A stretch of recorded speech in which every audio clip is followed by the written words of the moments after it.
वालेकुम।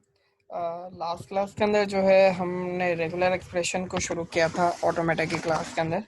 तो regular expression basically है क्या? It is one of the language defining methods. इसके अंदर हम लैंग्वेज को डिफाइन करते हैं in terms of strings. Strings के टर्म्स के अंदर हम लैंग्वेज को डिफाइन करते हैं। पिछले कुछ क्लासेस के अंदर यानी पिछली क्लास के अंदर हमने यहाँ पर ये देखी थी कुछ बेसिक हमारे पास जो रेगुलर एक्सप्रेशन थी, यानी ए स्टार का मतलब है ए के तमाम कॉम्बिनेशंस इंक्लूडिंग एम्प्टी स्ट्रिंग। ए प्लस का मतलब है ए के तमाम कॉम्बिनेशंस एक्सेप्ट नल। ठीक है, और ए बी स्टार का मतलब ये हुआ कि ये जो लैंग्वेज है इसके शुरू के अंदर ए आएगा, उसके बाद बी के जितने भी चाहे पॉसिबल कॉम्बिनेशंस हो वो यहाँ पर आ सकते हैं। कंटेन इसकी जो डिस्क्रिप्शन बनेगी वो है containing A only at the beginning, यानी ए जो है इसकी सिर्फ शुरू में आ सकता है, वो भी सिर्फ एक बार, एक से ज्यादा बार भी नहीं आ सकता।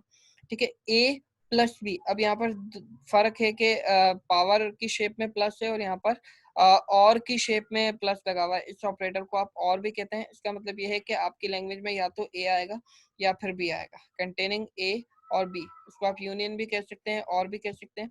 ए प्लस बी होल स्टार का मतलब ये होता है कि ए और बी के बनने वाले जितने भी पॉसिबल कॉम्बिनेशन है वो तमाम के तमाम, और इस होल पावर स्टार लगा हुआ है, इसका मतलब ये है कि इस पूरे की जगह पर आप एम्प्टी स्ट्रिंग भी ले सकते हैं। इस लैंग्वेज का मतलब ये है कि starting with A and ending with A. तो यहाँ पर starting and ending in A, तो यहाँ पर जितने भी स्ट्रिंग्स बनेंगे उनके शुरू और आखिर के अंदर ए आना जरूरी है। उसके बाद हमने कुछ रेगुलर एक्सप्रेशन यहाँ पर बनाना शुरू की थी कि define a regular expression that contains the substring B A. ऐसी आपने स्ट्रिंग बनानी है जिसके तमाम स्ट्रिंग्स के अंदर बी ए लाजमी आ रहा हो। सब स्ट्रिंग का मतलब ये है कि वो मतलब जो भी स्ट्रिंग इससे बनेंगे बी ए उसका पार्ट होना चाहिए, चाहे शुरू में हो, चाहे बीच में हो, चाहे आखिर में हो।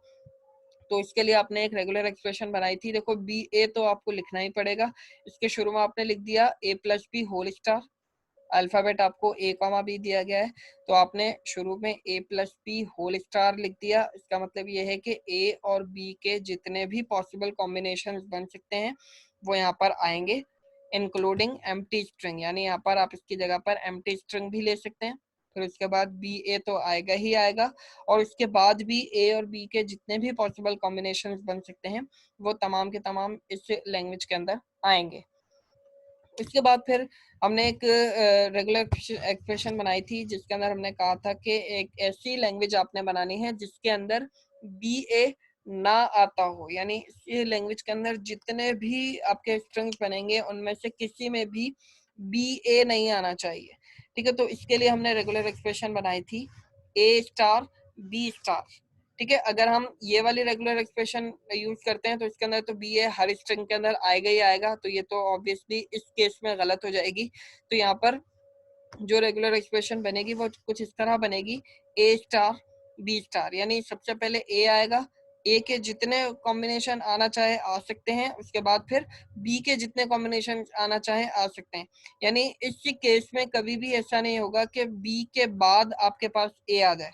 अगर बी के बाद कभी भी ए आ गया तो ये लैंग्वेज हमारे पास गलत हो जाएगी। इसीलिए इस लैंग्वेज के केस के अंदर हमने ए को शुरू में रखा है और बी को उसके बाद रखा है। ठीक है, तो इसमें जितने ए पहले आने होंगे वो तमाम के तमाम आ चुके होंगे, उसके बाद फिर बी के जितने भी पॉसिबल कॉम्बिनेशंस बनने होंगे वो हमारे पास बाद में बनेंगे। यहाँ तक तो ये वो बात थी जो हम पिछले क्लास के अंदर डिस्कस कर चुके हैं। अब इस क्लास के अंदर हमें देखना था कि regular language that consist the sub string double zero. आपने कोई ऐसी लैंग्वेज बनानी है जिसके अंदर डबल जीरो आ रहा हो। ये बिल्कुल इसी तरह है जिस तरह हमने ये बनाया अभी कि इस लैंग्वेज के अंदर बी ए आ रहा हो। अब यहाँ पर कहा जा रहा है कि हर स्ट्रिंग के अंदर उसमें डबल जीरो आ रहा हो। तो सेम वही चीज है, बस यहाँ पे अल्फाबेट चेंज हुआ है 0,1। तो बिल्कुल एग्जैक्टली हमने वही चीज यहाँ पे कॉपी करके पेस्ट कर दी। ए की जगह 0 है, बी की जगह पर 1 है, तो पहले 0 और 1 के जितने पॉसिबल कॉम्बिनेशन बनना चाहें वो बन सकते हैं। उसके बाद फिर डबल जीरो आएगा और उसके बाद 0 और 1 के जितने भी पॉसिबल कॉम्बिनेशन यहाँ पर आना चाहें वो तमाम के तमाम आ सकते हैं। ठीक है, तो इसको मैं आपको करके भी दिखा देता हूँ। देखें फॉर एग्जांपल हम यहाँ पर एक टेक्स्ट बॉक्स ले लेते हैं। कि इस लैंग्वेज के अंदर कौन कौन से हमारे पास स्ट्रिंग्स बनेंगे। इस लैंग्वेज की हम बात कर रहे हैं। देखें हम यहाँ पर इस स्टार की जगह पर शुरू में एम्प्टी स्ट्रिंग यहाँ पर यूज कर लेते हैं। तो एम्प्टी स्ट्रिंग के लिए मैं कहीं से इसको कॉपी कर लेता हूँ। ठीक है, तो यहाँ पर हमारे पास जो ये चीज थी, टेक्स्ट बॉक्स मैंने यहाँ लिया और यहाँ पर एम्प्टी स्ट्रिंग कॉपी कर दिया। ठीक है, पहली चीज तो ये हो गई कि हमने इसकी जगह पर एम्प्टी स्ट्रिंग लिया। ठीक है, सॉरी एम्प्टी स्ट्रिंग नहीं लिख सकते हम, यहाँ पे गलती हो गई। इसकी जगह पर हमने एम्प्टी स्ट्रिंग यहाँ पर लिया, फिर उसके बाद हमने डबल जीरो लिया। तो डबल जीरो तो हमारे पास आएगा ही आएगा, और यहाँ पर भी हमने एम्प्टी स्ट्रिंग ले लिया, यानी डबल जीरो से शुरू भी एम्प्टी, डबल जीरो के बाद भी एम्प्टी। तो हमारे पास जो पहला स्ट्रिंग बन गया वो डबल जीरो बन गया। ठीक है, उसके बाद हम फॉर एग्जांपल यहाँ से जीरो ले लेते हैं। तो एक जीरो हमने शुरू में लिया। ठीक है, फिर उसके बाद हमने डबल जीरो लिया, उसके बाद हमने यहाँ से एम्प्टी स्ट्रिंग ले लिया, तो ये ट्रिपल जीरो बन गया। फिर उसके बाद यहाँ से हमने वन लिया फॉर एग्जांपल। ठीक है, उसके बाद फिर हमने डबल जीरो जो हमारे पास रेगुलर एक्सप्रेशन में आ रहा है वो लिया, और आखिर में हमने दोबारा से यहाँ पर एम्प्टी स्ट्रिंग ले लिया। अब ऐसा करते हैं, शुरू के केस के अंदर हम यहाँ पर एम्प्टी स्ट्रिंग ले लेते हैं, उसके बाद डबल जीरो हमने यहाँ पर लिया और यहाँ से हमने जीरो लिया। तो ये बिल्कुल सेम हमारे पास चीज बन जाएगी, तो हम इसको दोबारा नहीं लिख सकते। तो ऐसा करते हैं, यहाँ से हम वन ले लेते हैं। तो हमने यहाँ पर वन ले लिया। तो अब आपको समझ में आ रहा होगा ये किस तरह काम कर रहा है। डबल जीरो यहाँ से लिया, और फॉर एग्जाम्पल यहाँ से हम जीरो वन ले लेते हैं। तो यहाँ से शुरू में हमने एम्प्टी लिया। ठीक है, यहाँ पे फिर हमने डबल जीरो लिया, ये जो हमारे पास आ रहा था, और यहाँ से हमने जीरो वन ले लिया। ठीक है, तो यहाँ से ये कुछ इस तरह बन जाएगा, और फिर इस तरह ये कंटिन्यूसली हमारे पास चलता जाएगा। तो अब इस लैंग्वेज का जो डिमांड है वो ये है कि हर स्ट्रिंग के अंदर डबल जीरो आपके पास आना चाहिए। तो आप देख सकते हैं कि इसके हर स्ट्रिंग के अंदर एक साथ दो दफा जीरो लाजमी आ रहा होगा कहीं ना कहीं पे, चाहे वो शुरू में हो, चाहे बीच में हो, चाहे वो आखिर में हो। तो लैंग्वेज की डिमांड यही है कि कहीं ना कहीं पर आपके पास जो है डबल जीरो लाजमी आ रहा हो, तो वो यहाँ पर फुलफिल हो रहा है। इसके बाद लैंग्वेज के ऊपर चलते हैं। लैंग्वेज हमें कह रही है कि आपने एक ऐसी चीज बनानी है, एक ऐसी रेगुलर एक्सप्रेशन बनानी है जिसके अंदर सब स्ट्रिंग डबल जीरो ना हो। ठीक है, अब यहाँ पर देखो केस थोड़ा सा चेंज हो गया है। हम इस तरीके की यहाँ पर रेगुलर एक्सप्रेशन नहीं बना सकते। क्यों नहीं बना सकते? क्योंकि यहाँ पर दो अलग अलग हमारे पास लेटर्स थे, लेकिन यहाँ पर सेम लेटर हमें दे दिया गया है कि अब ऐसी लैंग्वेज आपने नहीं बनानी जिसके अंदर डबल जीरो एक साथ आ रहा हो। तो फिर अब कैसे होगा? और जो अल्फाबेट है वो हमें 0,1 दे दिया गया है। ठीक है, तो इसको मैं यहाँ से रिमूव करता हूँ। अब ये देखो प्लस ऑपरेटर यहाँ पर बीच में लगा हुआ है। ठीक है, और इस पूरे के ऊपर कोई ना, इस पूरे के ऊपर अगर आप देखें तो पूरे के ऊपर ना कोई होल पावर स्टार है, ना ही होल पावर पॉजिटिव ऑपरेटर लगा हुआ है। तो इसका मतलब ये है कि प्लस का मतलब यहाँ पर ये है कि या तो इसमें जीरो आएगा, तो हम यहाँ पर बनाना शुरू करते हैं।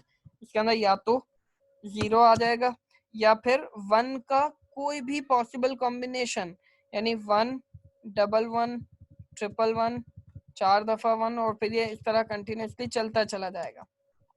ठीक है, फिर उसके बाद यहाँ पर है one star zero one star. अब इसको आप किस तरह से एक्सपेंड करेंगे? इसका मतलब ये है कि यहाँ पर जो है दो दफा जीरो आने का कोई चांस नहीं है। क्यों नहीं है? क्योंकि देखो आपको वन लेना होगा, वन के बाद जीरो है, उसके बाद दोबारा वन है, तो डबल जीरो आने का कोई पॉसिबल तरीका हमारे पास बन ही नहीं सकता। फॉर एग्जाम्पल देखो यहाँ से हम एम्प्टी स्ट्रिंग लेते हैं। ठीक है, और यहाँ से हम जीरो तो हमारे पास आएगा ही आएगा एक दफा, उसके बाद यहाँ से हम ले लेते हैं सिंगल वन, तो ये हमारे पास जीरो वन बन गया। ठीक है, अब फॉर एग्जाम्पल अगर आप इन दोनों वन स्टार की जगह पर एम्प्टी स्ट्रिंग लेते हो तब भी आपके पास सिंगल जीरो बचेगा, और सिंगल जीरो हम ऑलरेडी एक दफा सेट के अंदर लिख चुके हैं, तो हम दोबारा यहाँ पर नहीं लिख सकते। ठीक है, तो फॉर एग्जाम्पल मैं इस वाले ए स्टार की जगह पर तीन दफा वन लेता हूँ। ठीक है, और यहाँ से फिर जो रेगुलर एक्सप्रेशन का जीरो है वो आ जाएगा, और यहाँ से फिर एक दो तीन चार पाँच या जितनी चाहे मर्जी मैं यहाँ पर वन ले लेता हूँ, तो यहाँ से मैं ले सकता हूँ। लेकिन अब आप देख सकते हैं कि दो दफा जीरो एक साथ आने का हमारे पास कोई पॉसिबल तरीका नहीं है। तो ये कुछ इस तरीके से काम कर रहा है। तो होपफुली आपको समझ में आ रहा होगा कि ये रेगुलर एक्सप्रेशन दोनों किस तरह से काम कर रहे हैं। अगर नहीं भी समझ में आ रहा है तो इसको जो रेगुलर एक्सप्रेशन वाली पिछली क्लास थी उसको भी आपको देखना होगा, वहां से फिर आइडियाज को गेट करके अपने हाथ से इसको बनाना शुरू करो कि ये जो रेगुलर एक्सप्रेशन आपके सामने लिखी हुई है, इस रेगुलर एक्सप्रेशन की मदद से हम इस तरह कौन कौन से स्ट्रिंग बना सकते हैं और कौन कौन से स्ट्रिंग इस लैंग्वेज के अंदर नहीं आएंगे। इस तरह जब आप प्रैक्टिस करोगे तो फिर आपको ये कॉन्सेप्ट जो है बहुत अच्छे से क्लियर होना शुरू हो जाएंगे कि ए प्लस बी होल स्टार का क्या मतलब है। फिर इसके बाद बी ए, इसके ऊपर कोई ऑपरेटर नहीं लगा हुआ, यानी इसके ऊपर ये दोनों तो लाजमी आएंगे ही आएंगे हमारे पास। फिर इसके बाद ए प्लस बी के ऊपर होल पावर स्टार है, तो मतलब यहाँ पर हम एम्प्टी स्ट्रिंग भी ले सकते हैं। इस तरह आपको डिफरेंट तरीकों से इसकी प्रैक्टिस करनी होगी, तब जाकर ही आपको ये तमाम चीजें क्लियर होंगी। इसके अलावा भी हम और भी बहुत सारे रेगुलर एक्सप्रेशंस बनाएंगे, तब आपको ये और ज्यादा क्लियर हो जाएगा। आने वाली क्लास के अंदर इससे भी ज्यादा मुश्किल किस्म की जो रेगुलर एक्सप्रेशन है उनको हम बनाना सीखेंगे।